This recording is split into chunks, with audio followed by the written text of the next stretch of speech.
The rusted gates of the Rothenburg munitions factory hung open like broken jaws in the German wilderness, 1944. 3 escaped Japanese POWs, Lieutenant Hiroshi Tanaka, Sergeant Kenji Sato, and Private Yuki Nakamura, had been running for 6 days, dodging Nazi patrols and surviving on stolen scraps. The factory seemed like salvation, a place to hide until they could reach Allied lines. But Tanaka wasn't just any prisoner. Before the war, he'd been a medical researcher at Tokyo Imperial University, specializing in human anatomy.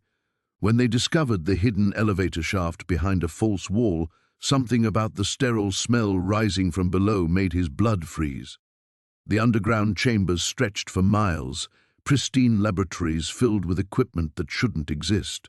Glass tanks lined the walls, each containing something that had once been human. Surgical notes written in German and Japanese covered every surface. This wasn't just a weapons facility. This was where 2 enemies had secretly collaborated on experiments that violated every law of nature and humanity. As footsteps echoed from the tunnels behind them, Tanaka realized they hadn't found sanctuary. They'd stumbled into hell itself. But what was that sound coming from the tanks? Before we jump back in, tell us where you're tuning in from, and if this story touches you, make sure you're subscribed because tomorrow I've saved something extra special for you. The mechanical humming grew louder as they crept deeper into the laboratory complex. Emergency lighting cast everything in sickly amber, creating dancing shadows between the rows of containment vessels. Tanaka pressed himself against the cold concrete wall, his breath forming small clouds in the unnaturally frigid air. "Lieutenant," Nakamura whispered, his voice barely audible above the ambient noise. "What is this place?" Tanaka's eyes swept across the nearest tank, where something pale and elongated floated in murky fluid.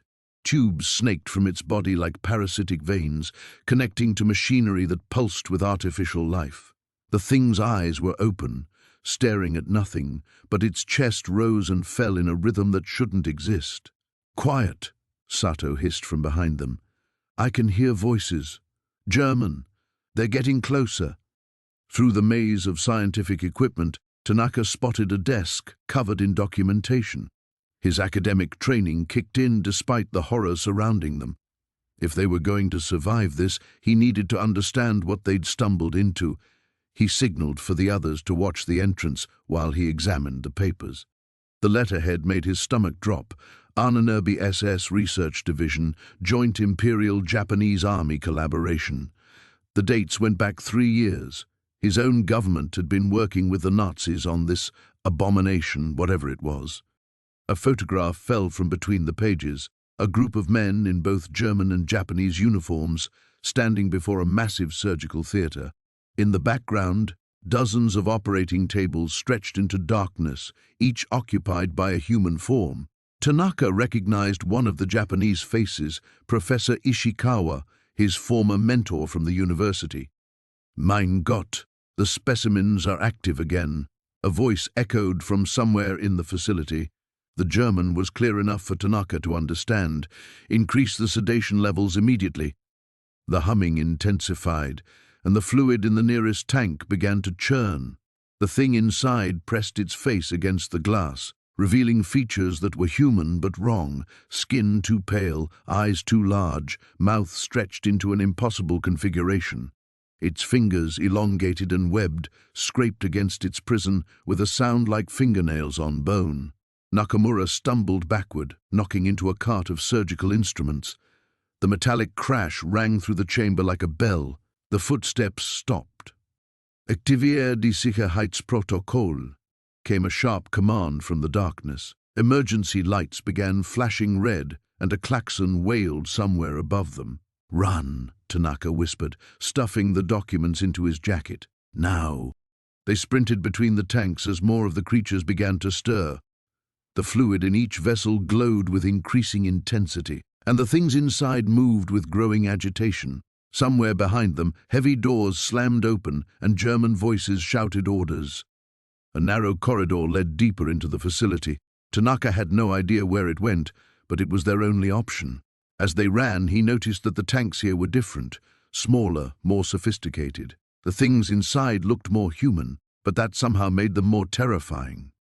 At the end of the corridor, they found another laboratory. This one was occupied. A man in a blood-stained lab coat looked up from a surgical table where something with too many arms writhed under restraints. His face was a map of old scars, and his eyes held the vacant stare of someone who had seen too much horror to remain entirely sane. "Ah," he said in accented English, setting down a bone saw. "More volunteers for the program. How convenient." Behind them, the sound of pursuit grew closer. Ahead, the mad surgeon smiled and reached for an alarm button on the wall. They were trapped between capture and something far worse. The metal steps descended into absolute darkness, each footfall echoing with a hollow ring that seemed to stretch endlessly below them. Tanaka's grip tightened on the rusted handrail as he led the group deeper into what felt like the Earth's bowels. The air grew thicker with each step, carrying an acrid chemical smell that burned their nostrils and made Sato cover his mouth with his torn sleeve. "How deep does this go?" whispered Nakamura, his voice barely audible over their shuffling feet. Before Tanaka could answer, his boot struck solid ground. They had reached the bottom. He felt along the wall until his fingers found what seemed to be a light switch. The sudden illumination that flooded the corridor made them all recoil, squinting against the harsh fluorescent glare. What stretched before them defied explanation.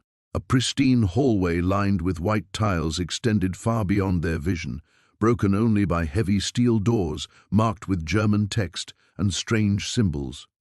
The contrast between the decrepit factory above and this sterile underground facility was jarring. It was as if they had descended into another world entirely. Yoshida ran his fingers along the wall, marveling at the craftsmanship. This construction, it's recent, very recent. The four men exchanged glances. They had expected to find storage rooms, perhaps old machinery. Instead, they had stumbled upon what appeared to be an active research facility. The implications sent a chill through each of them that had nothing to do with the underground temperature. Moving cautiously down the corridor, they passed door after door, each sealed tight. Muffled sounds emanated from behind some of them, mechanical humming, the occasional clank of metal, and something else that none of them wanted to identify. As they progressed deeper, the chemical smell intensified, now accompanied by an underlying stench of decay that made their empty stomachs churn. Sato stopped abruptly at one of the doors, pressing his ear against the cold metal. "Listen," he whispered. Through the thick steel came a rhythmic sound, thump, thump, thump, like a heartbeat amplified 1,000 times, but there was something wrong with the rhythm, something irregular and unsettling that made the hair on their necks stand on end.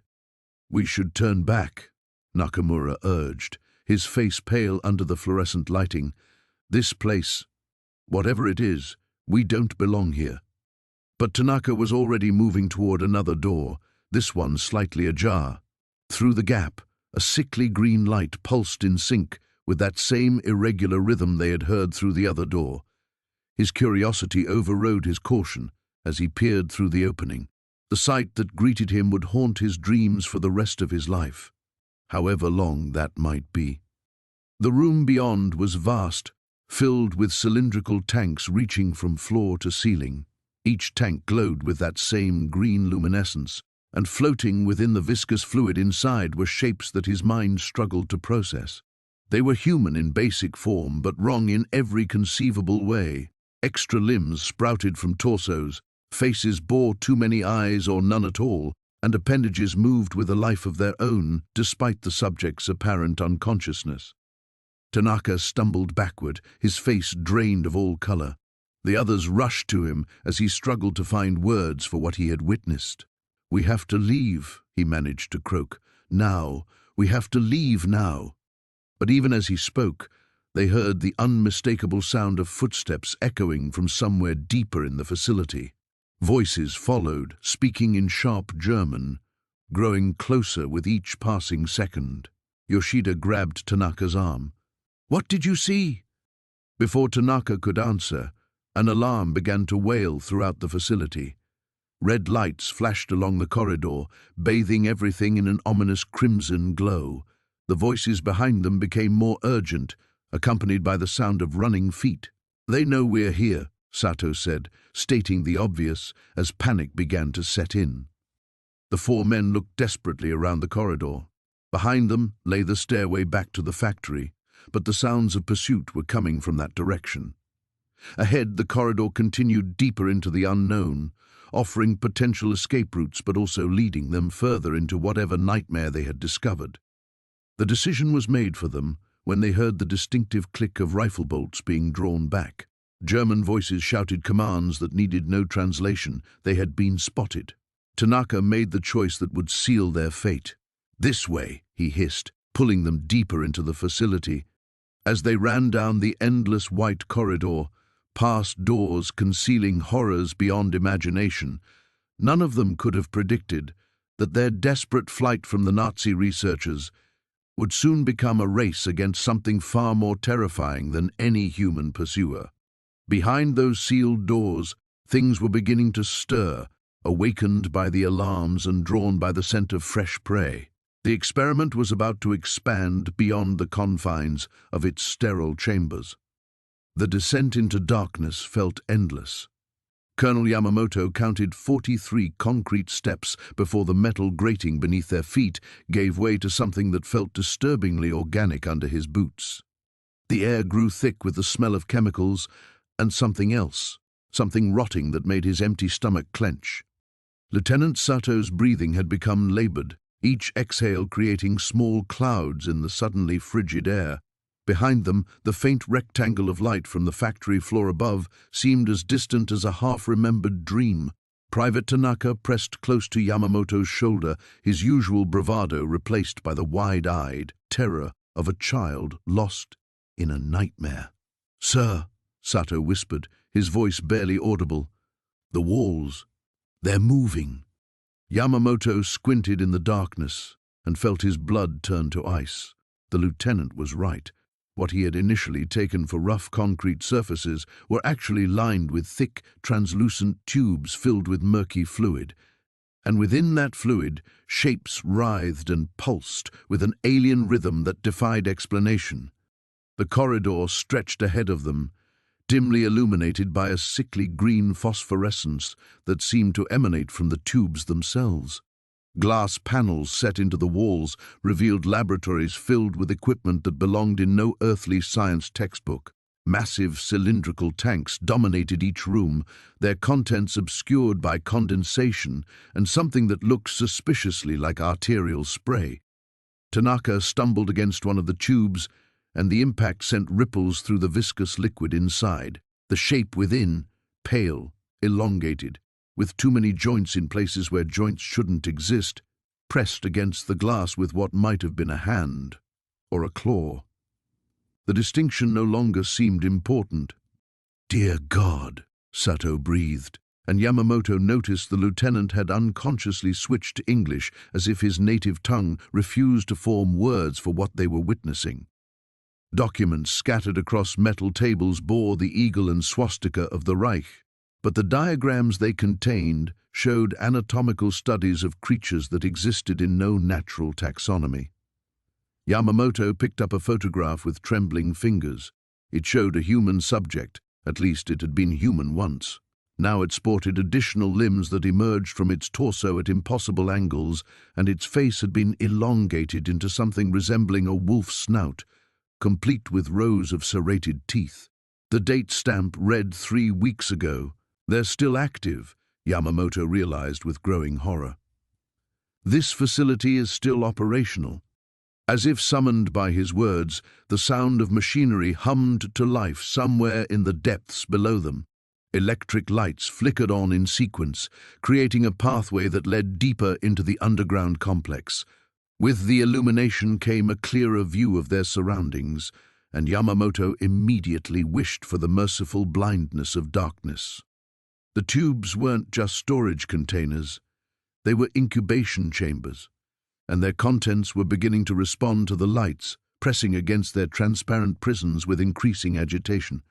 In one chamber, a creature that might once have been a German soldier turned its malformed head toward them, its eyes, all 6 of them, focusing with unmistakable intelligence and hunger. Tanaka vomited against the wall, the sound echoing obscenely in the sterile corridor, the smell of bile mixed with the chemical stench, creating an assault on the senses that made rational thought nearly impossible. "We need to leave," Sato said, his voice cracking. "Now. Whatever this is, we were never meant to see it." But even as he spoke, they heard the distinctive click of jackboots on concrete somewhere ahead of them. German voices carried through the facility, calm and professional, discussing pressure readings and specimen viability with the casual tone of men discussing the weather. Yamamoto made a decision that would haunt him for the rest of his very short remaining life. "We gather intelligence," he whispered. "Whatever they're doing here, our government needs to know." They crept forward, using the maze of equipment and specimens as cover. The German voices grew clearer, and Yamamoto's limited understanding of the language picked out key phrases: unerbe research, biological enhancement, and most chillingly, deployment schedule. Through a crack in a laboratory door, they glimpsed their first living Nazi scientist. Dr. Weber, his name tag was clearly visible, stood before a massive surgical table, methodically making incisions in a subject that was definitely still conscious and definitely no longer entirely human. The creature's screams had been muffled by some sort of breathing apparatus, but its eyes pleaded for a death that the good doctor seemed determined to postpone indefinitely. Weber's assistant consulted a clipboard. "The Japanese prisoners should be found soon," he said in accented German. "Command wants 3 subjects for the Pacific strain." Yamamoto's blood froze. They weren't just witnesses anymore. They were already on the specimen list. Somewhere behind them, in the darkness they had just traversed, glass began to crack under pressure that should have been impossible to generate from the inside. The metallic taste of fear coated Takeshi's mouth as he pressed himself against the concrete wall, listening to the mechanical whirring that had suddenly filled the corridor behind them. Whatever had made that sound was moving, searching, and getting closer with each passing second. "This way," Kenji whispered, his voice barely audible above the distant hum of machinery that seemed to pulse through the walls like a heartbeat. The scarred soldier had found another passage, this one leading deeper into the facility's bowels. Hiroshi shook his head violently, his eyes wide with terror. "We should go back. Whatever's down here, it's not natural. The smell, the sounds—" "Back to what?" Takeshi hissed. "The Germans upstairs? The execution we barely escaped?" He grabbed Hiroshi's shoulder, feeling the tremor that ran through the younger man's body. "We go forward. We find another way out." The whirring sound grew louder, accompanied now by something that might have been breathing, if breathing could sound like steam escaping from a broken pipe.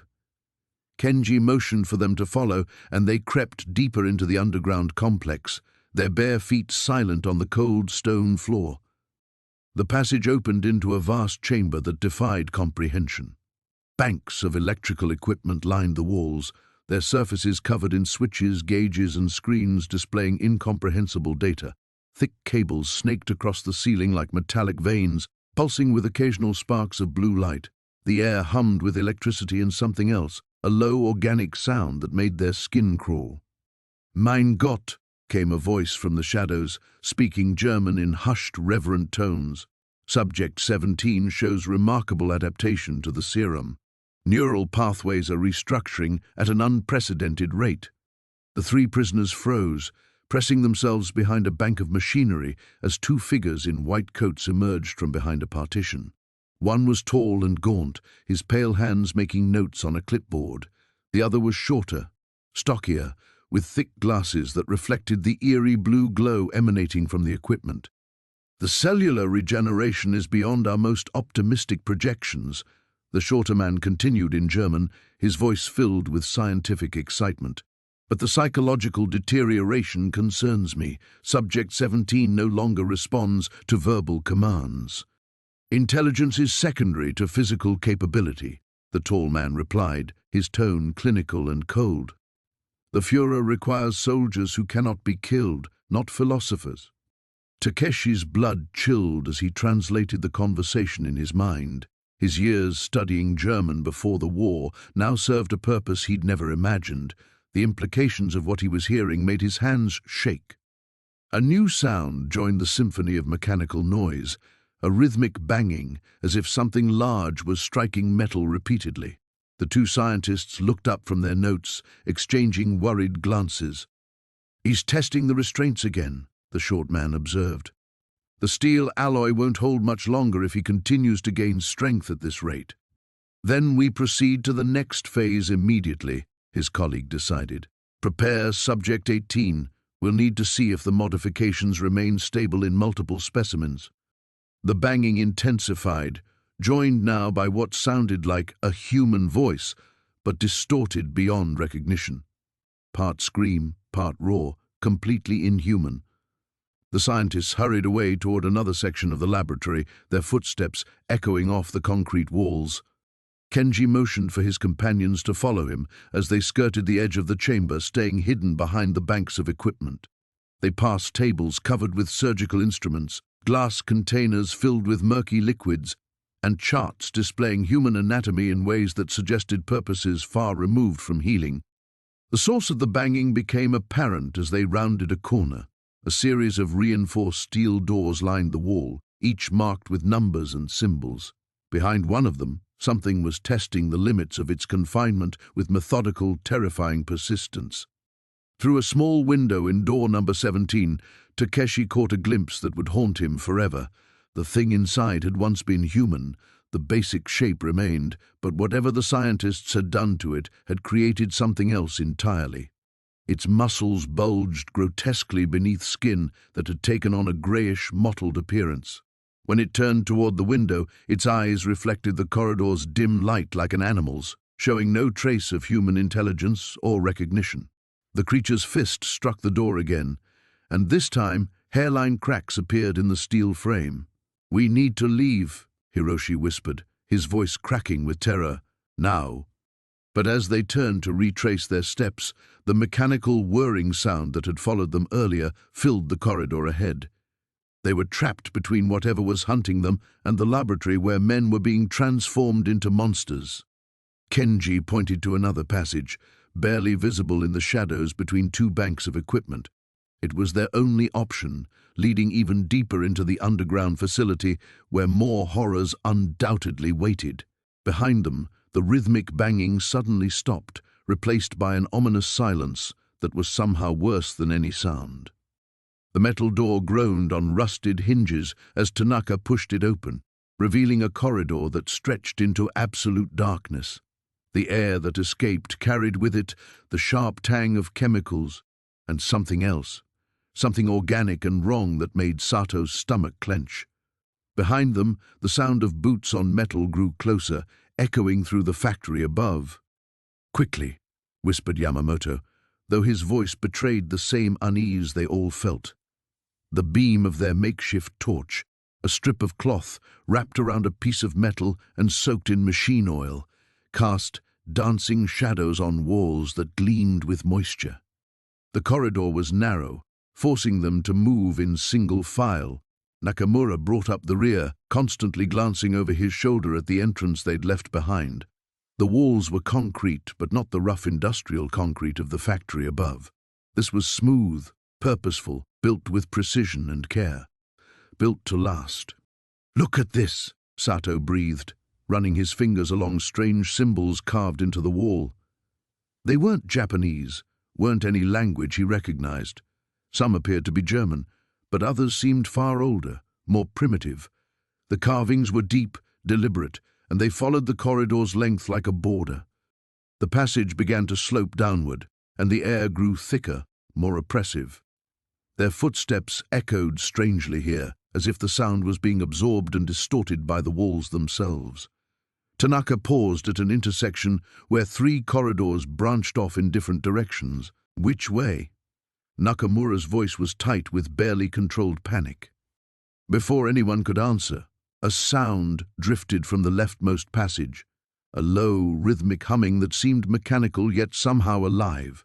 It pulsed with a regularity that was almost hypnotic, rising and falling like breathing. Not that way, Yamamoto decided quickly, pointing to the right corridor. We follow the main passage. As they moved deeper underground, they began to encounter doors, heavy metal affairs with small windows set at eye level, each sealed with multiple locks. The glass was thick and dark, impossible to see through, but scratches on the metal surfaces suggested desperate attempts to escape from within. Sato stopped at one door, drawn by something he couldn't name. The metal around the window was scored with claw marks. No, not claws, fingernails. Human fingernails worn down to nothing in frantic scratching. Dark stains beneath the marks told the rest of the story. "Sato," Tanaka hissed. "Keep moving." But Sato had already peered through the window. The glass was grimy and cracked, but he could make out shapes in the darkness beyond. Tables, equipment, and something else. Something that had once been human, but was now twisted into a configuration that defied understanding. He jerked back with a strangled gasp. "What is it?" Nakamura demanded. Sato couldn't find words. He simply shook his head and stumbled away from the door, his face pale in the torchlight. Whatever the Germans had been doing here, whatever research they'd been conducting, it wasn't weapons or strategy. It was something far worse. The humming sound was growing stronger now, coming from ahead rather than behind. With it came a new smell, ozone and burned metal, like lightning trapped in a bottle. The corridor widened into what appeared to be a central hub, with passages branching off in every direction like spokes of a wheel. But it was what occupied the center of the hub that stopped them cold. A machine of some kind dominated the space, reaching from floor to ceiling. It was a nightmare fusion of brass and steel, covered in gauges and tubes that pulsed with dark fluid. The humming emanated from its core, where something that might have been glass or crystal glowed with a sickly green light. Wires and cables snaked away from it in all directions, disappearing into the walls and ceiling like the nervous system of some massive organism. "What in Buddha's name?" Yamamoto's voice trailed off. Around the base of the machine, scattered like offerings at a shrine, were dozens of glass containers. Each one held something floating in murky liquid, organs perhaps or body parts, though many were so distorted it was impossible to tell what they might once have been. A new sound joined the machine's humming, the clank of boots on metal stairs coming from somewhere above them. But now there were other sounds too, filtering through the corridors around them, shuffling footsteps, low moaning, and something that might have been sobbing if humans could still sob after whatever had been done to them here. "We need to find another way out," Sato whispered urgently. "We can't go back up there." Yamamoto nodded grimly, but as they looked around the hub, a terrible realization settled over them. The passages leading away from the machine were filled with those shuffling sounds, those inhuman moans. Whatever experiments had been conducted here, the subjects were still alive, or something like alive. They were trapped between the soldiers above and the horrors below, with nowhere left to run. The steel door groaned shut behind them with a finality that made Tanaka's stomach clench. Whatever lay ahead in this sterile corridor, there would be no quick retreat. The fluorescent lights hummed overhead, casting everything in a sickly green pallor that reminded him of corpses he'd seen floating in the Pacific. Watanabe pressed forward, his rifle ready despite the tremor in his hands. The younger soldier had been growing more unstable since they'd discovered the first laboratory, muttering prayers under his breath and jumping at every shadow. Tanaka couldn't blame him. The images of those twisted experiments were burned into his own mind. Human forms stretched and distorted beyond recognition, flesh merged with machinery in ways that defied nature. "Sir," Watanabe whispered, pointing ahead. "Movement." Tanaka squinted down the corridor. At first he saw nothing, then caught a glimpse of white fabric disappearing around a corner. A lab coat, perhaps. One of the German researchers was still alive down here. They advanced carefully, boots silent on the polished floor. The walls were lined with observation windows, each one revealing chambers that made Tanaka's skin crawl. In one, 4 bags hung like grotesque fruit, their contents a murky brown that seemed to pulse with its own rhythm. Another contained what appeared to be an operating table, its restraints still bloody despite the facility's apparent abandonment. The sound reached them before they saw its source, a low, rhythmic tapping, like fingernails on glass. As they rounded the corner, Tanaka's breath caught in his throat. A figure in a stained white coat stood with its back to them, hunched over a desk covered in papers. The tapping came from its right hand, which moved in mechanical repetition against the surface. But something was wrong with the proportions. The coat hung strangely, as if draped over a frame that didn't quite fit human dimensions. "Halt!" Tanaka called out in broken German, raising his rifle. The figure stopped tapping but didn't turn around. Instead, it began to laugh, a wet, bubbling sound that seemed to come from multiple throats at once. "You should not have come here," it said in perfect Japanese, the words distorted by what sounded like too many tongues. "But perhaps, yes, perhaps you will make excellent subjects." When it finally turned, Tanaka nearly dropped his weapon. The thing wearing the lab coat had once been human, but the experiments had clearly been tested on its own form. Its face was a patchwork of surgical scars, with additional eyes grafted along the jawline that blinked independently. Tubes emerged from its neck, connecting to an apparatus strapped to its back that wheezed with each breath. Dr. Heinrich Krüger, the creature introduced itself with a mockery of a bow. "Chief researcher of the Prometheus project, and you are trespassers in my domain." Watanabe opened fire without warning, the gunshots deafening in the enclosed space. The bullets struck Krüger center mass, dark fluid spattering across the wall behind him. But instead of falling, the doctor merely looked down at the wounds with curiosity. "Fascinating," Krüger mused, poking at one of the holes in his chest. "The pain receptors have been almost entirely eliminated, a most successful modification." He pressed a button on the wall, and alarms began blaring throughout the facility. Red lights bathed the corridor in hellish illumination as blast doors began sealing off sections of the complex. "You see, gentlemen, this facility was designed to create the perfect soldier," Krüger continued conversationally as Watanabe frantically reloaded. "Immunity to pain, enhanced strength, accelerated healing. The Führer dreamed of an army that could not be stopped by conventional weapons." Tanaka backed toward the way they'd come, only to find their escape route blocked by a descending barrier. They were trapped. "But we discovered something far more interesting," the doctor went on, his multiple eyes focusing on them with predatory intensity. "The human spirit, it seems, is remarkably adaptable.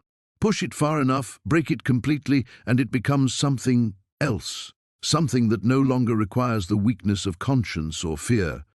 From deeper in the facility came new sounds, shuffling footsteps, metallic scraping, and worst of all, voices calling out in languages Tanaka couldn't identify. But the tone was unmistakable: hunger. "My other subjects are awakening," Krüger said with evident pleasure.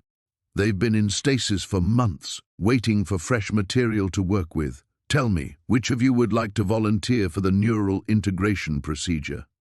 Watanabe's rifle clicked empty.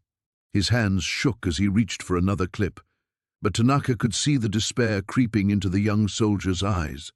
They'd survived the war, escaped captivity, only to stumble into something infinitely worse. The shuffling grew closer, accompanied by the sound of claws scraping against metal. Whatever Krüger had created in this underground hell was coming for them, and Tanaka realized with growing horror that death might be the most merciful outcome they could hope for. The descent into the lower levels felt like entering the mouth of some ancient beast. The air grew thicker with each step downward, carrying an acrid chemical tang that made Tanaka's eyes water. The metal staircase groaned under their weight, rust flakes drifting down like poisonous snow in the weak beam of their stolen flashlight. Sato moved ahead, his engineer's mind cataloguing every detail of the facility's construction. "These walls," he whispered, running his fingers along the concrete surface, "they're reinforced with steel mesh, built to contain something powerful." Nakamura pressed close behind them, the leather journal clutched against his chest like a shield. The photographs they'd discovered upstairs haunted his thoughts. Those twisted forms that had once been human, arranged in neat rows like some grotesque harvest. "We should turn back," he breathed. "Whatever they were doing here, it's not our concern." "Everything the Nazis do concerns us now," Yamamoto replied grimly. His wounded leg throbbed with each step, but determination kept him moving. "If we're to survive this war, we need to understand what we're truly fighting against." The stairwell ended at a heavy steel door marked with symbols none of them recognized. Strange geometric patterns surrounded text in what appeared to be German, but the letters seemed to shift and writhe in the dancing flashlight beam. Tanaka blinked hard, certain his exhaustion was playing tricks on his vision. Sato examined the door mechanism. Unlike the simple locks above, this was a complex system of wheels and tumblers. "It's been left open," he announced with surprise. "The locking pins are retracted." They exchanged worried glances. An unlocked door meant someone might still be down here, or worse, something might have gotten out. The door swung open with surprising silence, revealing a corridor lined with thick glass windows. Emergency lighting cast everything in hellish red, making their shadows dance like demons on the walls. Through the first window, they glimpsed what appeared to be an operating theater, surgical instruments scattered across blood-stained tables. "Mein Gott," came a weak voice from the shadows. The four men spun toward the sound, Yamamoto raising his rifle despite his trembling hands. In the corner of the corridor, a figure in a stained white coat slumped against the wall. The man was elderly, perhaps 60, with wild grey hair and eyes that reflected madness and terror in equal measure. "Sie sollten nicht hier sein," the German continued, his voice barely above a whisper. "You should not be here. It's too late now. Too late for all of us." Nakamura stepped forward cautiously. His limited German allowed him to understand fragments. "What happened here?" The scientist, for that's clearly what he was, laughed bitterly. "We thought we could control it. We thought we understood the implications of what we'd found in those ruins in Tibet. But some knowledge consumes those who seek it." He gestured weakly toward the laboratory windows. Dr. Hecht believed he could weaponize the specimens, create soldiers that could not be killed, could not be stopped. The Führer himself approved the project. Sato peered through the nearest window and immediately recoiled. Inside the laboratory, tanks filled with murky fluid lined the walls. Suspended within each tank was a human form, but they'd been altered in ways that defied comprehension. Extra limbs sprouted from torsos, faces bore too many eyes, and pale tendrils writhed where hair should be. "They're still alive," Sato gasped. "Yeah, alive but not living," the German confirmed. "We merged human tissue with samples recovered from the Tibetan expedition, ancient parasitic organisms that existed before recorded history. They remake their hosts from within, granting terrible strength and resilience, but at the cost of everything that makes us human." Tanaka noticed movement in one of the tanks, a figure pressing its malformed hands against the glass, mouth opening and closing in a silent scream. The sight made his stomach lurch. "Where is everyone else?" Yamamoto demanded.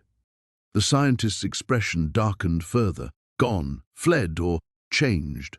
3 days ago, one of the containers cracked. The specimen inside had grown larger than we anticipated, and when it broke free..." He shuddered. "It spread to the guards first, then the other researchers. I sealed myself in the archives until the feeding stopped." "Feeding?" Nakamura felt ice in his veins. "The parasites require fresh tissue to complete their integration. They hunted through the facility. I heard the screaming for hours. A distant sound echoed through the corridor, metal scraping against concrete, slow and deliberate." The old German's eyes widened with fresh terror. "It's found us," he whispered. "The primary specimen. It's been searching, learning, growing stronger." The scraping sound grew closer, accompanied now by a wet, rhythmic pulsing like an enormous heartbeat. Emergency lights began flickering more rapidly, and somewhere in the distance, Glass shattered. Yamamoto gripped his rifle tighter. "Is there another way out?" "Perhaps," the scientist stammered. "The utility tunnels connect to the old mine shafts, but you'd have to go deeper. Much deeper." The heartbeat sound suddenly stopped, leaving only oppressive silence. Then, from the laboratory behind them, came the distinct sound of tank glass beginning to crack. The screaming echoed through the ventilation shafts above them as Yamamoto pressed his back against the cold concrete wall. 3 days had passed since they'd first descended into this nightmare, and the sounds from the upper levels had grown increasingly inhuman. Whatever the Germans had unleashed was spreading through the facility like a plague. Sergeant Nakamura crouched beside him, clutching the stolen Luger with white knuckles. "The maintenance tunnels," he whispered, studying the crude map they'd sketched on a torn piece of lab paper. "If we can reach the eastern access point, we might find another way out." Yamamoto nodded, though doubt gnawed at his stomach. They'd already tried 17 different routes, each one leading deeper into the labyrinthine complex or ending in sealed blast doors. The facility seemed designed to trap whatever was inside, including them. A metallic scraping sound drifted from somewhere in the darkness ahead. They both froze. It was the same sound they'd heard yesterday when Private Sato had vanished. One moment he'd been right behind them in the corridor, the next there was only that terrible scraping and a wet tearing noise that still haunted Yamamoto's dreams. "We need those documents," Nakamura breathed, barely audible. "The ones from Dr. Mengele's office. If we can get proof of what they were doing here—" "Proof for who?" Yamamoto's voice cracked. "We're going to die in this place, just like Sato, just like Hashimoto." The memory of finding Hashimoto's remains still made his hands shake. Or rather, what remained of Hashimoto, his uniform and bones picked clean, arranged in a perfect circle around a strange symbol carved into the floor. The symbol had been warm to the touch, pulsing with an energy that made their teeth ache. A new sound interrupted his thoughts. Footsteps. Slow, deliberate, coming from the direction of Laboratory 7. But these weren't the shambling steps of the failed experiments they'd encountered before. These moved with purpose. Nakamura raised the pistol, though they both knew bullets had proven useless against most of what stalked these tunnels. Through the gloom a figure emerged, tall, gaunt, wearing a stained white lab coat. Dr. Heinrich Voss, the man whose journal they'd found, whose research notes had revealed the true horror of Operation Schwarzer Sonne. But Voss looked different now. His skin had taken on a greyish pallor, and his eyes reflected light like an animal's. When he smiled, they could see that his teeth had grown longer, sharper. "Ah, my Japanese friends," Voss said in accented English. His voice carried an odd harmonic, as if multiple voices spoke in unison. "Still trying to leave us? How disappointing. You've seen so little of our work." Yamamoto wanted to run, but his legs felt frozen. Behind Voss, more figures emerged from the shadows. Other researchers, orderlies, even some German soldiers. All bore the same grey pallor, the same predatory gleam in their transformed eyes. "You wanted to escape," Voss continued, taking a step closer. "But escape from what? Your meaningless war, your inevitable deaths? We offer something far more valuable, evolution." Nakamura's finger tightened on the trigger. "Stay back!" Voss laughed, a sound like grinding glass. "Sergeant Nakamura, yes, we know all about you. Your wife Michiko, your daughter Yuki. They think you died at Guadalcanal. But imagine their joy when you return to them. Improved. What did you do to yourselves?" Yamamoto found his voice, though it sounded strange and distant. "What we did to ourselves." Voss tilted his head at an unnatural angle. "My dear boy, we didn't do this to ourselves. We were chosen. The entity beneath this facility, it selected us to be its heralds, the first of the new humanity." The temperature in the corridor seemed to drop several degrees.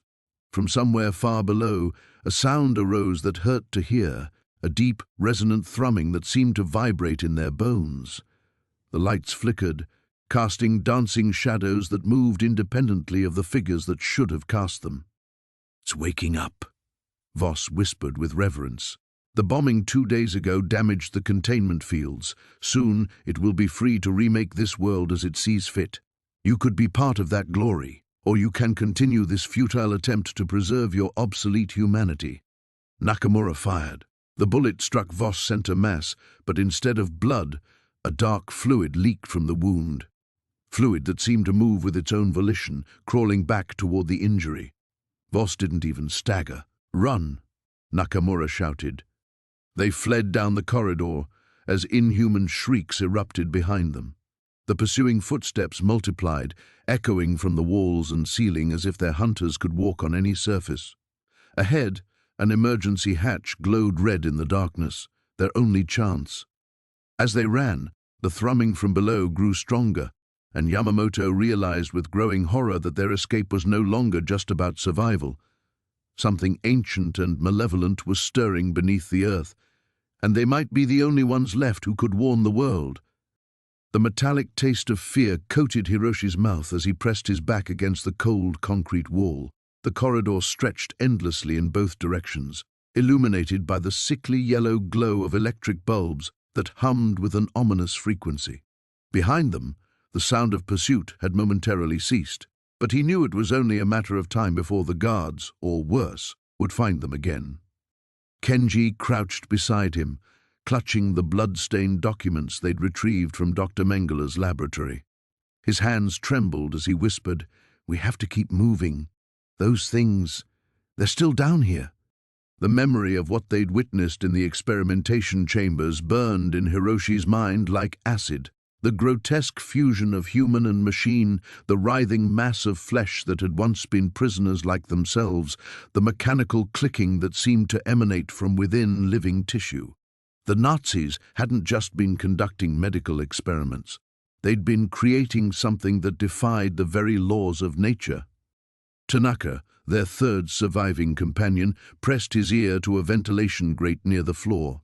"I can hear them moving through the ducts," he whispered. "They're using the air shafts to hunt us." A distant screech echoed through the facility, neither fully human nor entirely mechanical. It was followed by the rhythmic thudding of footsteps, too many footsteps, moving in perfect synchronization. Whatever the Germans had unleashed in this underground nightmare was actively pursuing them with calculated precision. Hiroshi motioned for silence as he peered around the corner. The main corridor branched into 3 separate passages, each leading deeper into the facility's bowels. Emergency lighting cast dancing shadows that seemed to move independently of their sources. In the distance, he could make out shapes moving with unnatural fluidity, their silhouettes suggesting forms that shouldn't exist. "The documents mention a surface access point," Kenji breathed, scanning the pages with desperate intensity. "Section C-7, through the production floor, but we'd have to pass through the main laboratory." The same laboratory where they'd seen the Nazi scientists fleeing in terror from their own creations, where Dr. Mengele himself had been torn apart by something that had once been his patient. The irony wasn't lost on any of them. The man who had tortured countless innocents had become victim to his own monstrous ambitions. A new sound joined the symphony of horror, the grinding of gears mixed with wet, organic squelching. Something massive was moving through the facility, displacing air with each labored breath. The lights flickered in rhythm with its approach, as if the creature's very presence interfered with the electrical systems. "We can't stay here," Hiroshi decided. "Better to face what's ahead than wait for what's behind us." They moved as quietly as their weakened bodies would allow, bare feet making minimal contact with the ice-cold floor. The facility's architecture seemed designed to disorient, with corridors that curved back on themselves and rooms that appeared larger from the inside than their external dimensions should permit. The Nazis had built more than a research center. They'd constructed a labyrinth of nightmares. As they approached the production floor, the smell hit them first. It was the stench of burned metal mixed with decomposing flesh, overlaid with the sharp chemical tang of medical preservatives. Through reinforced glass windows, they glimpsed the source of the odor. The production floor was a charnel house of failed experiments. Mechanical appendages twitched spasmodically among piles of human remains. Half-assembled constructs lay scattered across operating tables, their organic components still pulsing with artificial life. In the center of it all, a massive tank filled with viscous fluid held something that defied description, a writhing amalgamation of human consciousness trapped within a mechanical shell. "Mein Gott!" a weak voice called from the shadows. They turned to see a German scientist, his white coat torn and bloodied, cowering behind an overturned gurney. They turned on us, the subjects. They retained their memories, their hatred, when we gave them the strength to act on it. The man's words were cut short as something burst through the ventilation system above them. It landed with a wet thud, revealing itself as a horrific fusion of the three elements they'd witnessed throughout the facility: human intelligence, mechanical enhancement, and pure, undiluted rage. The creature spoke in a voice that combined multiple languages, multiple personalities screaming in unison. "Escape. Impossible. Join us in eternal service." Hiroshi grabbed his companions and sprinted toward the emergency exit. The stolen documents clutched against Kenji's chest. Behind them, the creature's screech was joined by others, a choir of the damned rising from every corner of the facility. The surface had never seemed so far away, yet their survival depended on reaching it before becoming the next subjects in this underground hell where the boundaries between science and madness had been obliterated forever. The laboratory stretched before them like a cathedral of nightmares, its white-tiled walls gleaming under harsh fluorescent lights that hummed with an electric malevolence. Tanaka pressed himself against the doorframe, his breath catching as he took in the rows of glass cylinders that lined the chamber like transparent coffins. Each cylinder contained something that had once been human. "Kami-sama," whispered Sato, his voice barely audible above the mechanical whirring that filled the air. The sound came from pumps and filters, keeping whatever fluid filled those containers in constant circulation. Hayashi pushed past them, his eyes wide with a mixture of horror and fascination. As the group's medic, he understood anatomy better than the others, which made what he was seeing all the more impossible to comprehend. The figures suspended in the cylinders bore human features, but they had been changed, twisted into something else entirely. The nearest specimen floated in pale green liquid, its body covered in what appeared to be scales that caught the light like oil on water. Where its hands should have been, tentacle-like appendages writhed slowly, as if responding to some distant stimulus. Its eyes, if they could still be called eyes, were solid black orbs that seemed to track their movement. "They're still alive," Hayashi breathed, pressing his palm against the warm glass. Immediately, the thing inside responded, pressing its grotesque appendage against the opposite side of the cylinder. The black eyes fixed on Hayashi's face with an intelligence that was both human and utterly alien. Tanaka grabbed Hayashi's shoulder, yanking him back. "Don't touch anything." But it was too late. The contact had triggered something. Throughout the laboratory, the other specimens began to stir, their movements becoming more agitated. A low, rhythmic pulsing filled the air, the sound of dozens of hearts beating in unnatural synchronization. Ito had wandered deeper into the chamber, drawn by a metallic table surrounded by surgical instruments. The metal surface was stained with something dark that had never been properly cleaned away. Beside it stood a rack of syringes filled with various colored liquids, each vial labeled in German script that none of them could read. "Look at this," Ito called out, his voice tight with revulsion. He was staring at a clipboard filled with notes and sketches. Even without understanding the language, the diagrams were clear enough, detailed anatomical drawings showing the systematic modification of human subjects.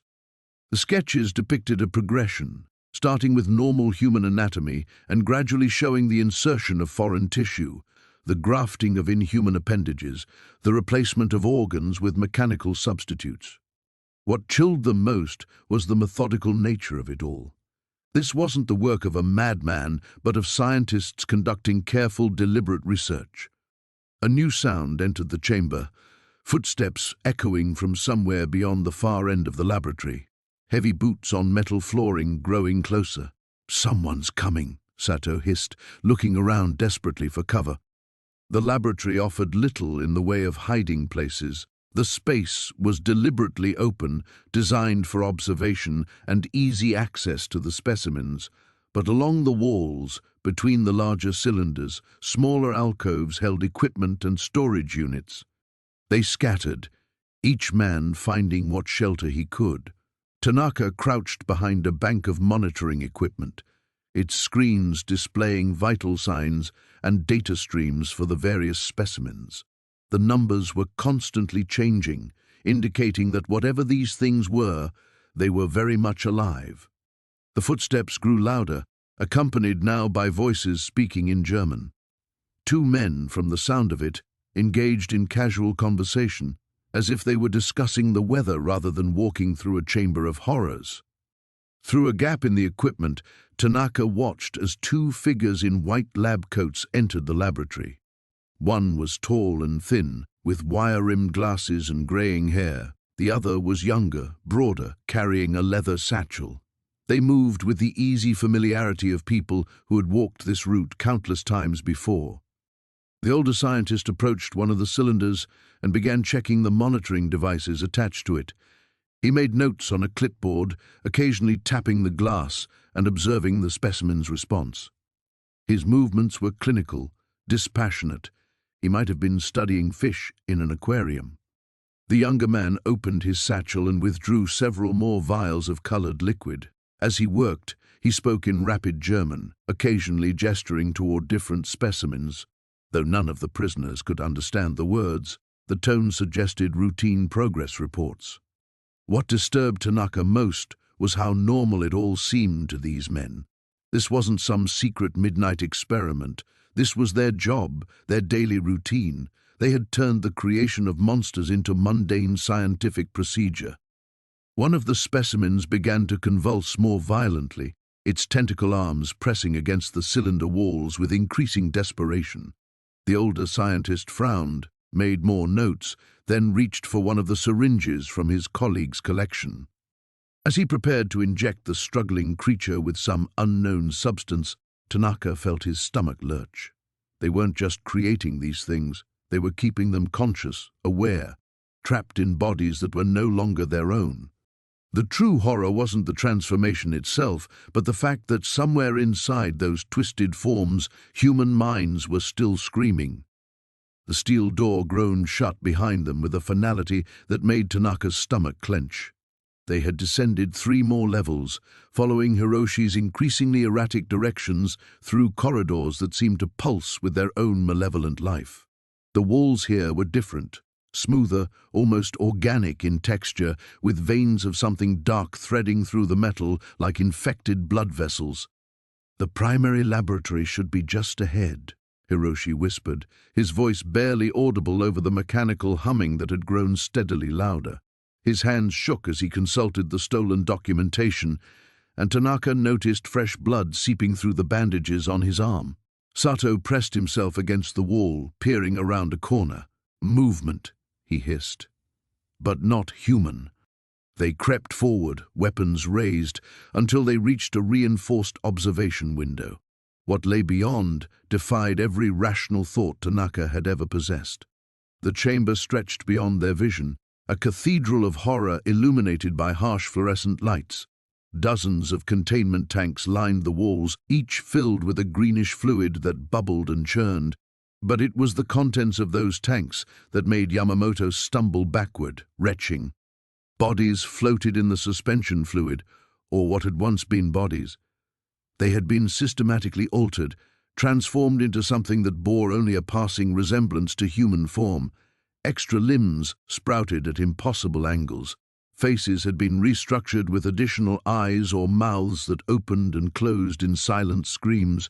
One figure, clearly Japanese from its remaining features, had been split down the middle and fused with what appeared to be German tissue, creating a grotesque patchwork being. "Mein Gott," came a voice from behind them in accented English. "You should not have seen this." They spun around to find Dr. Kellner standing in the doorway, flanked by 2 guards whose faces were partially obscured by gas masks. but it was the man beside the doctor that made Tanaka's blood freeze. He wore a Japanese military uniform, but his eyes held the same cold intelligence they had seen in the research staff. "Colonel Ishida," Hiroshi breathed, his voice breaking. "You're supposed to be dead." The Japanese officer smiled, revealing teeth that had been replaced with metallic substitutes. "Death, Private Watanabe, is merely another variable to be manipulated. As you can see, the partnership between the Reich and the Emperor has yielded remarkable results." Dr. Kellner stepped forward, his surgical gloves stained with fresh blood. "These men have contaminated themselves with the spores, Colonel. They cannot be allowed to leave." "Contaminated?" Tanaka demanded, though even as he spoke, he felt an odd tingling sensation spreading through his limbs. "The fungal agents we've been developing," Kellner explained with clinical detachment. "They've been circulating through the ventilation system for the past hour. You've been breathing them, absorbing them through your skin. The transformation will begin within minutes." Sato raised his rifle, but his movements seemed sluggish, delayed. "What transformation?" Colonel Ishida gestured toward the tanks. "You will become part of our new army. Soldiers who feel no pain, require no food, and obey without question. The perfect fusion of Japanese discipline and German science." The tingling in Tanaka's extremities intensified, and he watched in horror as dark veins began to appear beneath his skin. Around him, his companions were experiencing similar changes. Yamamoto clawed at his throat as something writhed beneath the surface. "The process can be uncomfortable," Dr. Kellner noted, consulting his pocket watch. "But you'll find that consciousness remains intact during the initial stages. We've learned so much from our previous subjects about the experience." Through the observation window, Tanaka saw movement in the tanks. The floating figures were turning, pressing their distorted faces against the glass. Some still retained enough human awareness to mouth words, pleas for death that would never come. "Why?" Hiroshi gasped, his own transformation accelerating. Bone-white growths were erupting from his shoulders. "Because we can," Colonel Ishida replied simply. "Because the war above has become irrelevant. While nations exhaust themselves with conventional battles, we are creating the future of human evolution." The mechanical humming grew louder, and Tanaka realized it wasn't machinery at all. It was the collective sound of hundreds of transformed beings, their altered vocal cords producing a frequency that resonated through the facility's structure. Dr. Kellner activated a wall-mounted communication device. "Begin Phase 3, he announced. "Release the aerial spores over the designated population centers. The field test subjects have confirmed the delivery method's effectiveness." As the transformation spread through his nervous system, Tanaka understood with crystalline clarity what they had stumbled upon. This wasn't just a research facility, it was ground zero for something that would reshape the entire world.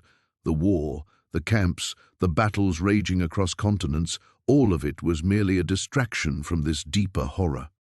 His last coherent thought, before his mind began to fragment and reform according to alien patterns, was a desperate hope that somehow, somewhere, someone would find a way to stop what had already begun spreading beyond these underground chambers. The steel doors sealed shut once more, but it no longer mattered. The contagion was already airborne. The emergency lights cast everything in hellish red as Tanaka pressed his back against the cold steel wall, listening to the wet, sliding sounds echoing from the corridor they'd just escaped. His lungs burned from running, but the acrid smoke filling the facility made every breath feel like swallowing glass. Beside him, Sato clutched the stolen files against his chest, his knuckles white with desperation. "The main elevator shaft," Sato whispered, pointing down a branching corridor. "If we can reach it—" A scream cut through the air, high and inhuman, followed by the unmistakable sound of rending metal. Whatever Dr. Krieger had unleashed was tearing through the facility's infrastructure as easily as tissue paper. Tanaka had caught only a glimpse of the thing before they'd fled, a writhing mass of flesh and machinery that defied comprehension, its surface covered in what looked like human faces, all of them screaming. "The other prisoners," Yamamoto gasped, stumbling around the corner with blood streaming from a gash across his forehead. "They're all dead. That thing, it's hunting us." Tanaka's mind raced through their options. The facility was a maze of corridors and laboratories, most of which they'd never explored. The emergency lockdown had sealed many passages, but it had also trapped them underground with something that should never have existed. Through the walls they could hear the grinding of gears and the hiss of hydraulics as the facility's automated systems tried to contain the breach. "There has to be another way out," Tanaka muttered, studying the schematic posted on the wall. The diagram showed multiple levels, each dedicated to different aspects of Krieger's research. They were currently on sub-level 3, but the main exit routes were all sealed. However, there was something else. A notation marked Notausgang with an arrow pointing deeper into the facility. "Emergency exit," Sato translated, following Tanaka's gaze. Sub-level 5. The building shuddered violently, and chunks of concrete rained from the ceiling. Whatever was happening above them, the destruction was spreading. Tanaka made the decision that would haunt him for the rest of his life, assuming he lived to have one. "We go deeper." They moved through corridors lined with observation windows, each revealing laboratories filled with horrors that made their discovery of the human experiments seem almost mundane. In one room, massive tanks contained what appeared to be hybrid creatures, part human, part machine, suspended in murky fluid. In another, rows of metal tables held partially dissected bodies connected to arrays of wires and tubes, their chests rising and falling with mechanical precision. But it was the final laboratory that stopped them cold. The chamber was enormous, its ceiling lost in shadows above. Along the walls, hundreds of cylindrical pods stretched from floor to ceiling, each one glowing with an eerie blue light. Inside the pods, suspended in the same murky fluid they'd seen elsewhere, were human forms. But these were different. They were perfect, unmarked by injury or disease, and they all shared the same face. "Mein Gott," a voice whispered behind them. They spun to find Dr. Krieger standing in the doorway, his usually immaculate uniform torn and stained with something that definitely wasn't blood. His eyes held a wild gleam, and his hands shook as he gestured toward the pods. "You see it now, don't you?" he said, his English heavily accented but clear. "The future of the human race. Perfect soldiers, perfect workers, perfect citizens, all identical, all obedient, all—" A metallic shriek echoed through the chamber, and several of the pods began to crack. The fluid inside leaked out in spreading puddles, and the figures within began to twitch and convulse. "No, no, no," Krieger muttered, rushing to a control panel. "It's too early. They're not ready. The neural pathways haven't fully integrated." The first pod shattered completely, and its occupant tumbled out in a cascade of glass and fluid. It hit the floor with a wet slap, then slowly pushed itself upright. Its movements were jerky and unnatural, like a marionette controlled by a drunk puppeteer. When it turned toward them, Tanaka saw that its eyes were completely white and its mouth hung open in a silent scream. More pods began to fail in rapid succession, their contents spilling out across the laboratory floor. The clones, for that's what they had to be, stumbled and lurched as they found their footing, their blank eyes somehow finding the intruders in their nursery. "Run," Krieger whispered, his face pale with terror. "God help us all, run." They didn't need the encouragement. As the first clone took a shambling step toward them, its jaw unhinging like a snake's, Tanaka grabbed Sato and Yamamoto and bolted for the exit marked Notausgang. Behind them, Krieger's screams mixed with the wet sounds of feeding, and the emergency lights finally failed, plunging the underground facility into absolute darkness. The emergency lighting cast everything in hellish red as Tanaka pressed his back against the cold metal wall, listening to the wet sounds echoing from the corridor ahead. Whatever had emerged from the deeper laboratories was hunting them methodically, room by room. The screams had stopped 10 minutes ago, replaced by an unnatural silence that somehow felt worse. "We can't stay here," whispered Sato, his face pale in the crimson glow. Blood seeped through the makeshift bandage around his arm, where one of the creatures had raked him with elongated fingernails that looked more like surgical instruments. Through the observation window of the laboratory they'd barricaded themselves in, Tanaka could see the aftermath of Dr. Kleist's final experiment. The glass containment vessels lay shattered, their contents having burst forth with violent force. Whatever the Nazi scientists had been growing in those tanks was no longer confined to the sterile environment of their creation. Yamamoto crouched beside a workstation, frantically sorting through the scattered research documents. "Look at this!" he hissed, holding up a photograph. The image showed a human subject strapped to an operating table, but the body had been grotesquely modified. Extra limbs sprouted from the torso, and the skull had been opened and fitted with what appeared to be mechanical components. Project Lazarus, Tanaka read from the German text, visible on the photo's margin. He'd picked up enough of the language during their imprisonment to understand fragments. They were trying to create, what, super soldiers? "Not soldiers," Yamamoto said, his voice hollow as he studied more documents. "Look at the dates. These experiments started in 1941. They weren't trying to create weapons for the war, they were preparing for after, for when the war was over." The sound of metal tearing echoed through the ventilation system above them. Something large was moving through the air ducts, following their scent. Tanaka felt his heart hammer against his ribs as he realized their hiding place was about to be compromised. Sato had gone completely white, staring at something in the corner of the laboratory. "Tanaka-san," he whispered, his voice barely audible. "The bodies we saw earlier, the ones we thought were dead prisoners." Tanaka followed his gaze and felt ice form in his stomach. In the corner, partially hidden by overturned equipment, lay what they had initially mistaken for corpses. But now, in the emergency lighting, he could see the subtle rise and fall of breathing. The subjects weren't dead, they were dormant. One of them twitched. "We need to move, now." Tanaka grabbed the most crucial-looking documents from Yamamoto's pile. Whatever evidence they could carry might be the only way to convince the outside world of what had happened here. The creature above them had stopped moving in the vents. The silence stretched taut as a wire, and Tanaka knew with absolute certainty that it was listening, triangulating their position.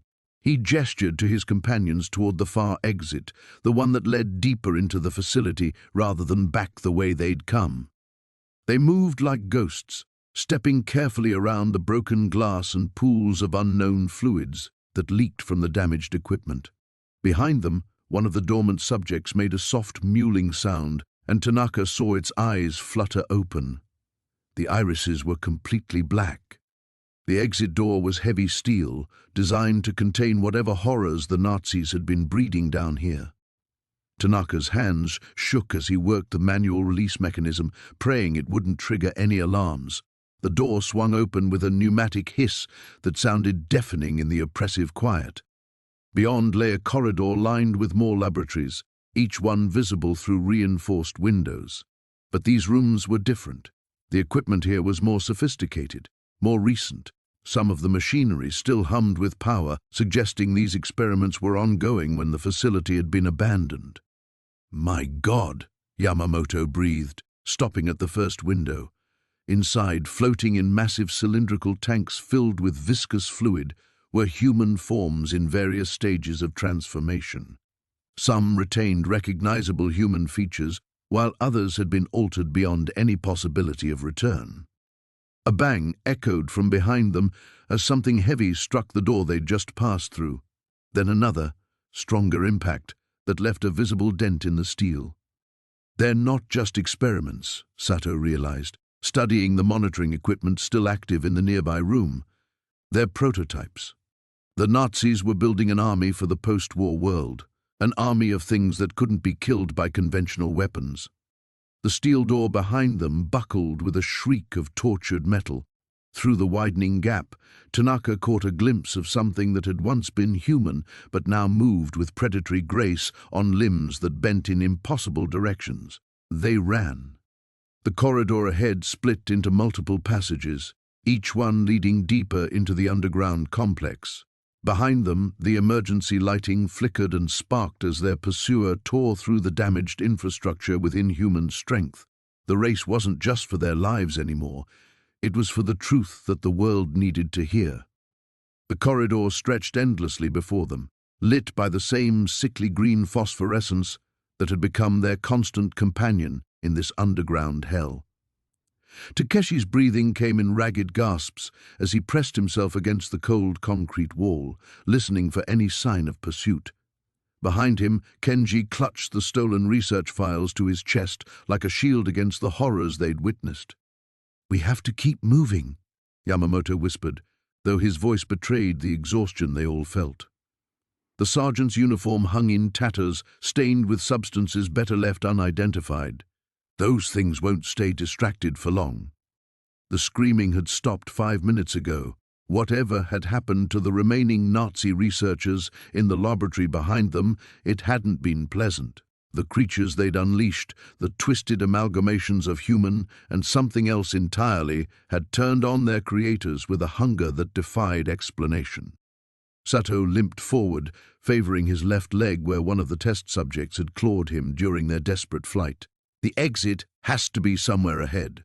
This place can't go on forever." But even as he spoke, Takeshi wondered if that was true.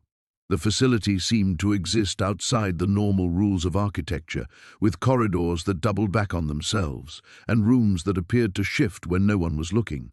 The Nazi scientists had delved into something that challenged the very nature of reality itself. A wet, sliding sound echoed from somewhere behind them, followed by a clicking that might have been claws on concrete, or might have been something worse. Yamamoto motioned them forward with sharp, urgent gestures. They moved as quietly as their battered bodies would allow, past doors marked with German text and symbols that hurt to look at directly. Kenji stumbled, and several pages fluttered from the files he carried. As Takeshi bent to retrieve them, his flashlight beam illuminated technical diagrams that made his stomach churn. Anatomical sketches showed human bodies being systematically altered, merged with tissue samples that couldn't possibly be terrestrial in origin. Equations filled the margins, calculations that seemed to describe the fundamental breakdown of biological barriers. "Leave them," Yamamoto hissed, but Takeshi was already stuffing the papers back into the folder. Whatever these documents contained, the world needed to know. The experiments here weren't just war crimes, they were crimes against the very concept of humanity itself. The corridor began to slope upward, and for the first time in hours, Takeshi felt a spark of hope. But that hope died quickly as they rounded a corner and found themselves facing a heavy steel door marked with radiation warnings in 3 languages. Beyond it, they could hear the steady hum of machinery and something else, a rhythmic pulsing like a massive heartbeat. "There's another way," Sato said, pointing to a ventilation grate near the ceiling. "We can crawl through the ducts." Yamamoto shook his head grimly. "Look at the size of those openings. Whatever they were ventilating required industrial-grade air circulation. And listen." He held up a hand, and they all strained to hear what lay beyond the steel barrier. The mechanical humming was definitely machinery, but underneath it was something organic. A wet, breathing sound that rose and fell with disturbing regularity. Occasionally, they heard what might have been voices speaking in German, but the words were distorted, as if the speakers' mouths weren't quite the right shape for human speech anymore. A new sound joined the cacophony, footsteps approaching from the corridor they'd just traversed, but these weren't the measured boots of soldiers or even the shambling gait of the test subjects they'd encountered earlier. These footsteps had an odd, syncopated rhythm, as if whatever was making them had too many legs moving in imperfect coordination. "The great," Yamamoto decided quickly. "Sato, you first. Kenji, give him the files. Takeshi, boost them up." The metal covering came away easily, too easily, as if it had been designed for quick removal. Sato hauled himself into the ductwork with a grunt of pain, then reached down to help pull Kenji up after him. The younger soldier passed the research files up first, treating them like the vital cargo they were. As Takeshi prepared to follow, he caught sight of movement at the far end of the corridor. What approached them walked upright but moved wrong, joints bending in directions that violated human anatomy. In the dim light, he could make out lab coats that had been modified to accommodate additional appendages and faces that retained enough human features to be recognizable while being completely wrong. Dr. Mengele sends his regards, one of them called in accented English, its voice a harmony of multiple vocal cords. You have seen our work. You cannot be permitted to leave. Takeshi didn't wait to hear more. He grabbed the edge of the ductwork and hauled himself up with desperate strength, feeling Yamamoto's hands pushing him from below. The sergeant followed a moment later, just as something wet and multi-fingered slapped against the wall where he'd been standing. The creature that had once been Colonel Brennan lurched through the laboratory doorway, its elongated limbs scraping against the metal frame. Behind it, more twisted forms emerged from the shadows, subjects from earlier experiments, their humanity stripped away by Heinrich's relentless pursuit of the perfect weapon. Takeshi raised his rifle, the Luger feeling inadequate against the horror before them. "The elevator," he whispered to Yamamoto, who was helping the wounded Dr. Müller to his feet. "We need to reach the elevator." But even as he spoke, he could hear the mechanical grinding from above. Heinrich was bringing the platform down, cutting off their escape route. The Nazi scientists' laughter echoed through the facility's speakers, a sound more chilling than the inhuman shrieks surrounding them. "You cannot comprehend what you've witnessed here," Heinrich's voice crackled through the intercom. "These specimens represent the future of warfare. Germany will rise again with an army that knows no fear, no pain, no death." The Brennan thing turned its eyeless head toward Takeshi, jaw unhinging to reveal rows of needle-sharp teeth. Where its eyes should have been, dark holes wept a phosphorescent fluid that glowed with the same sickly light as the serums in Heinrich's laboratory. Yamamoto fired first, his shot catching one of the approaching creature's center mass. The bullet tore through rotted flesh but barely slowed its advance. "The heads," Dr. Müller gasped, blood frothing at his lips. "You must destroy the brain stem. It's the only way." Takeshi adjusted his aim and squeezed the trigger. The creature's skull exploded in a shower of black ichor, and it collapsed, finally still. But 3 more took its place, shambling from the depths of the facility with mechanical precision. "This way," Müller wheezed, pointing toward a maintenance corridor Takeshi hadn't noticed before. "Service tunnel leads to the old mine shaft. Heinrich doesn't know about it." They fought their way through the pressing horde, each shot precious with their dwindling ammunition. Yamamoto's movements were slowing, the blood loss from his shoulder wound taking its toll. Takeshi grabbed his friend's good arm, half carrying him toward the narrow opening Müller had indicated. The service tunnel was barely wide enough for a man, forcing them to crawl single file through decades of accumulated dust and debris. Behind them, the creature's claws scraped against metal as they attempted to follow, their transformed bodies too large to fit through the confined space. But Heinrich's voice pursued them even here. "You think you can escape? You think the world above will believe your stories? I have allies, connections that reach far beyond this facility. The war may be over, but the Fourth Reich lives on in shadows." The tunnel seemed to stretch forever, a claustrophobic nightmare of rusted pipes and spider webs. Dr. Müller's breathing grew more labored with each meter they crawled, his scientific mind finally grasping the full horror of what he had helped create. I thought we were advancing medicine," he whispered during a brief rest. Heinrich spoke of healing, of making men whole again, but he was creating monsters from the beginning. The serum doesn't just change the body, it devours the soul. "Save your strength," Takeshi replied, though he understood the man's need to confess. They had all been forced to do things during the war that haunted their dreams. The difference was that some, like Heinrich, had embraced the darkness. A faint current of fresh air touched Takeshi's face, carrying with it the scent of earth and growing things. They were close now to whatever exit Müller had promised. Behind them, the sounds of pursuit had faded, but Takeshi knew Heinrich wouldn't give up easily. The man had spent too many years perfecting his abominations to let witnesses escape. The tunnel opened into a natural cave system, carved from the living rock by underground streams. Pale moonlight filtered down through a crack in the stone ceiling, their first glimpse of the surface world in what felt like a lifetime. "Can you climb?" Takeshi asked Yamamoto, eyeing the rough handholds leading upward. His friend nodded grimly, cradling his wounded arm. "I'll manage, but what about him?" He gestured toward Dr. Mueller, who had collapsed against the cave wall, his breath coming in short, painful gasps. The German scientist looked up at them with eyes full of regret. "Leave me. I'm dying anyway, and someone needs to—" He fumbled in his coat pocket, producing a small notebook filled with cramped handwriting. "This contains everything. Heinrich's formulas, the location of other facilities, names of his collaborators. The world must know." Takeshi took the notebook, its pages damp with Muller's blood. Through the crack above, he could hear the distant rumble of vehicles, whether American, Russian, or something worse, he couldn't tell. But staying here meant death for all of them. "We don't leave anyone behind," Takeshi said firmly, slinging his rifle across his back. "That's not who we are."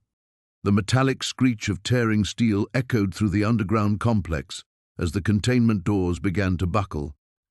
Captain Tanaka pressed his back against the cold concrete wall, his heart hammering against his ribs as he watched the shadows writhe and pulse beyond the reinforced glass.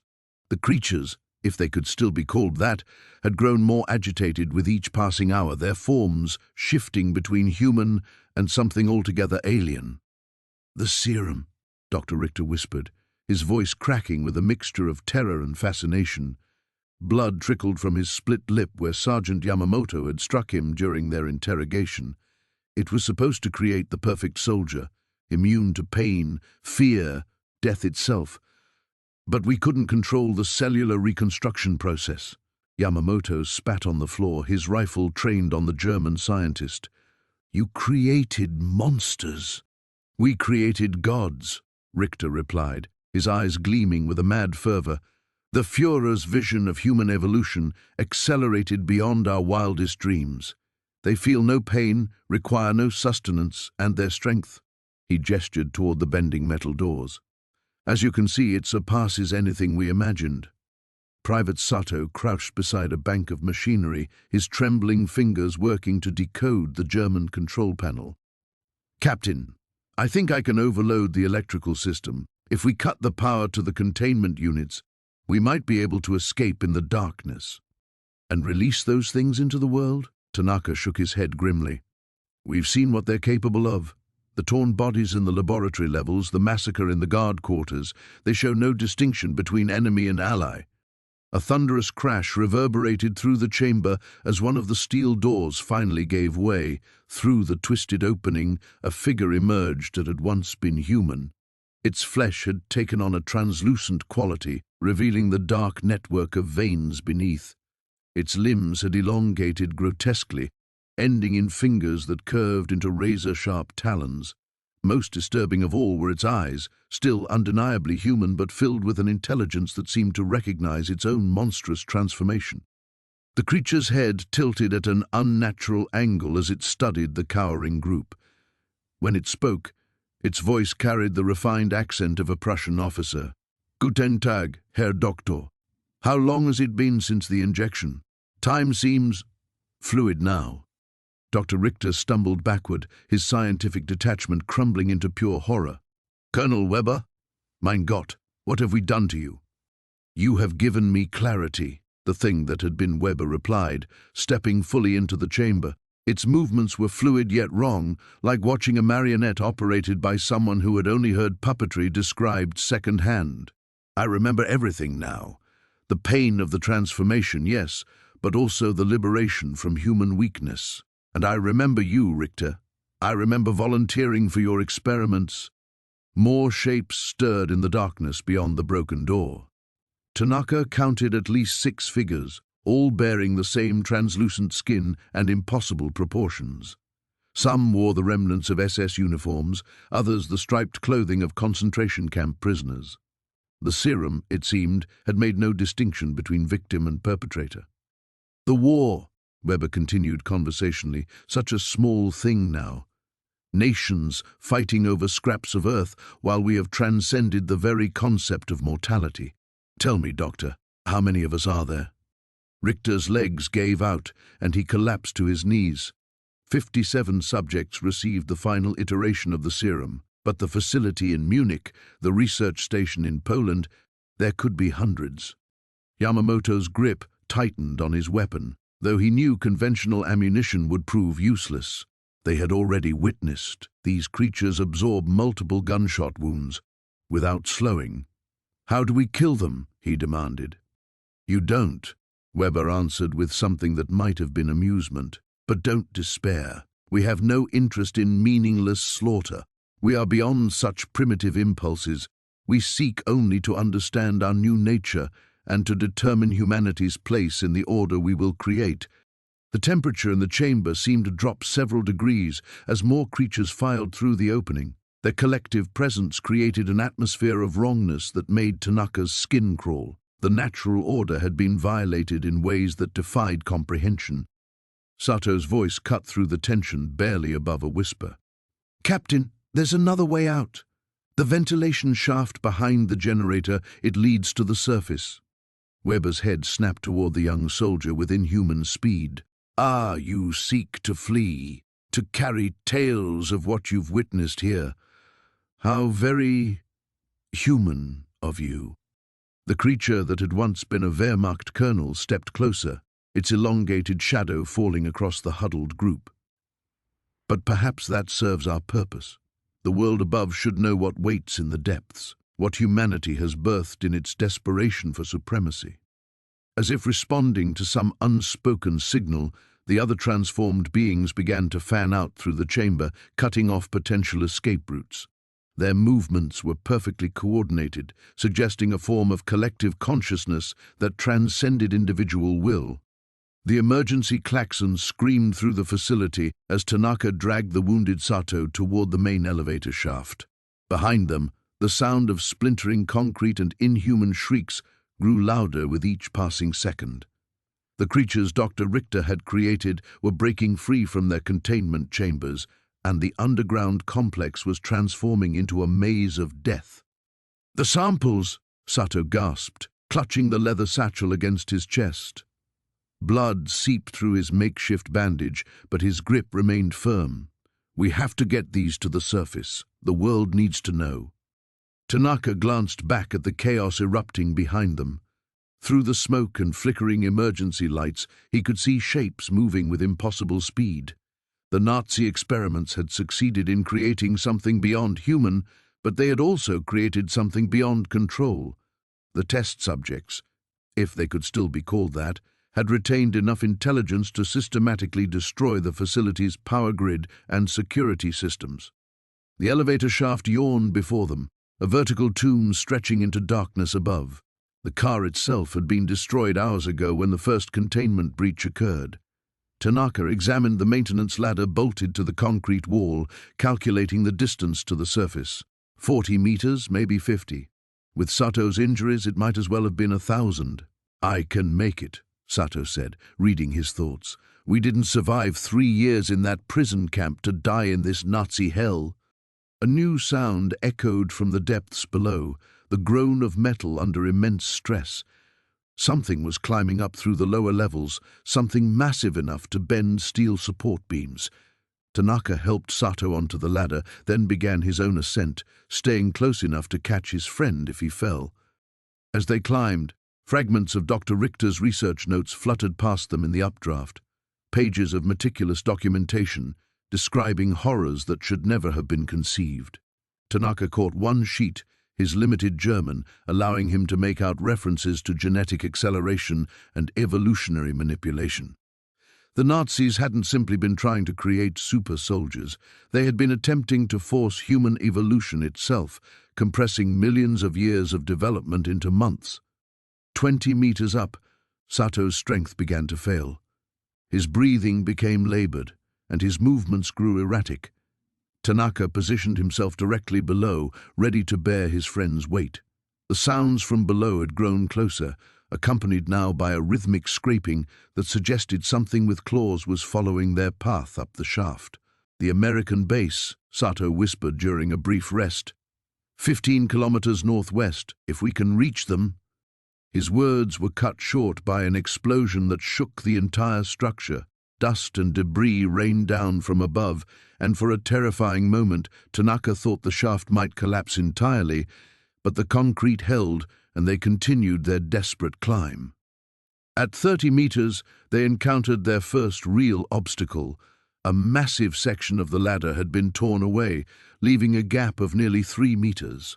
Above it, Tanaka could see the twisted remains of the elevator mechanism, its cables hanging like steel serpents in the darkness. One cable hung within reach.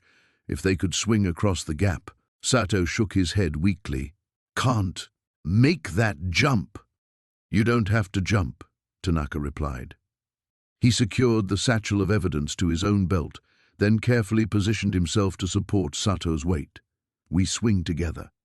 The cable groaned under their combined weight as they launched across the void. For a heart-stopping moment, they hung suspended in the darkness while something howled with rage far below. Then Tanaka's free hand found purchase on the opposite side, and they hauled themselves to safety. The final 10 meters passed in a blur of pain and determination. Sato's bandages had soaked through completely, and Tanaka could feel his own strength ebbing with each rung of the ladder. But the promise of daylight above drove them forward, past the point where their bodies should have given out. They emerged into the abandoned factory just as the sun was setting, painting the ruined building in shades of blood and gold. The contrast between the sterile horror below and the simple decay above was jarring. Here was honest destruction, the result of conventional warfare rather than scientific abomination. Tanaka helped Sato to a relatively clean section of floor, then moved to barricade the entrance to the underground facility. He used everything available: fallen beams, chunks of concrete, pieces of rusted machinery.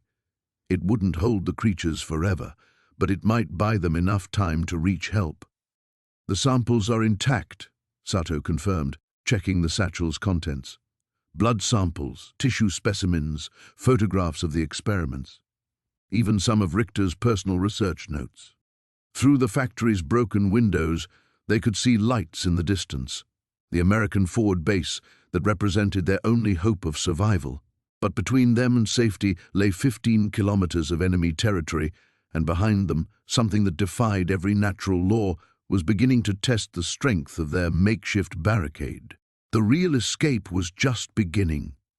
The morning sun cast long shadows across the rubble-strewn courtyard as Tanaka pressed his back against the factory's outer wall. His breath came in ragged gasps, the acrid smoke from the underground fires burning his lungs. Behind him, the facility groaned and shuddered as another section collapsed into the depths below. Sato emerged from the loading dock, his face blackened with soot, supporting the barely conscious form of Dr. Weber. The German scientist's notebook clutched against his chest like a lifeline, its pages filled with the damning evidence of what had transpired in those hellish laboratories. "The fire's spreading faster than we anticipated," Sato reported, his voice hoarse. "The chemical storage areas are beginning to rupture." Tanaka nodded grimly. They had perhaps 20 minutes before the entire complex became an inferno that would consume every trace of the Nazi experiments, and anyone still trapped within its depths. The screams echoing from the ventilation shafts had finally ceased, though whether from escape or something far more final, he dared not contemplate. Weber stirred in Sato's arms, his eyes focusing with desperate clarity. "You don't understand," he wheezed. "The specimens, they weren't confined to this facility alone. There are other sites, Berlin, Munich. The research was distributed across the Reich." A chill ran down Tanaka's spine that had nothing to do with the October wind. "How many facilities?" "7 that I knew of, perhaps more." Weber's hand trembled as he pointed to specific pages in his notebook. "The formula, it was perfected here, but the implementation, Gott hilf uns, the implementation was meant to be widespread." Sato's grip tightened on the scientist's arm. "The Allied forces need to be warned." "Warned of what?" Weber laughed bitterly. "That we created something that defies every natural law, that we bred creatures that exist somewhere between life and death. Who would believe such a report?" Tanaka thought of the grotesque forms they had encountered in the lower levels, beings that had once been human, twisted by chemical compounds and surgical procedures into something that belonged in no earthly taxonomy. The memory of their hollow eyes and clicking mandibles would haunt him for whatever remained of his life. A distant explosion shook the ground beneath their feet. Through the factory's broken windows, they could see flames beginning to lick at the upper floors. Whatever chemicals had been stored in the facility's depths were creating a conflagration unlike anything Tanaka had witnessed, even during the bombing of Tokyo. "We need to move," he said, helping Sato support Weber's weight. "The forest line is 3 kilometers north. If we can reach it before—" The sound cut through his words like a blade through silk. It was neither human nor animal, but something that existed in the terrible space between. Weber's face went ashen. "Impossible," he whispered. "The containment protocols, the fire should have—" But Tanaka was already pulling them toward the tree line, his military training overriding the paralysis of fear. Behind them, something emerged from the factory's smoke-shrouded entrance. Its movement was wrong, too fluid, too quick, defying the basic mechanics of locomotion. In the shifting haze, he caught glimpses of pale flesh stretched over an elongated frame and appendages that served no recognizable function. They ran, through the tall grass and scattered debris of the facility's perimeter, with Weber's notebook pressed between them like a sacred text. The scientist's breathing grew more labored with each step, but he maintained their pace through sheer determination. The trees offered blessed concealment, though Tanaka knew it was temporary at best. Behind them, the factory had become a pillar of fire that painted the morning sky in shades of orange and crimson. Yet even as they watched from the forest's edge, dark shapes moved through the smoke with purposeful intent. "They're spreading," Weber observed, his voice barely audible. "Without the containment fields, they'll follow their programming. Seek new hosts, new territories." Sato pulled out the crude map they had sketched of the surrounding area. "The nearest Allied position is 40 kilometers east. If we maintain our current pace—" "We'll never make it," Tanaka interrupted. "Not with them tracking us." He turned to Weber, seeing something like resignation in the German's eyes. "Is there no way to stop them? No weakness we can exploit?" Weber was quiet for a long moment, staring at the burning facility that had been his life's work. "Perhaps," he said finally, "but it would require resources we don't possess, equipment that may not even exist." Another inhuman call echoed across the landscape, closer this time. Tanaka shouldered Weber's weight and pressed deeper into the forest. They would reach the Allied lines somehow. They would deliver the notebook and its terrible revelations to those who might act upon them. But as the screams of the transformed followed them through the German countryside, Tanaka understood that their escape was merely the beginning. The real horror lay not in what they had survived, but in what they had unleashed upon the world.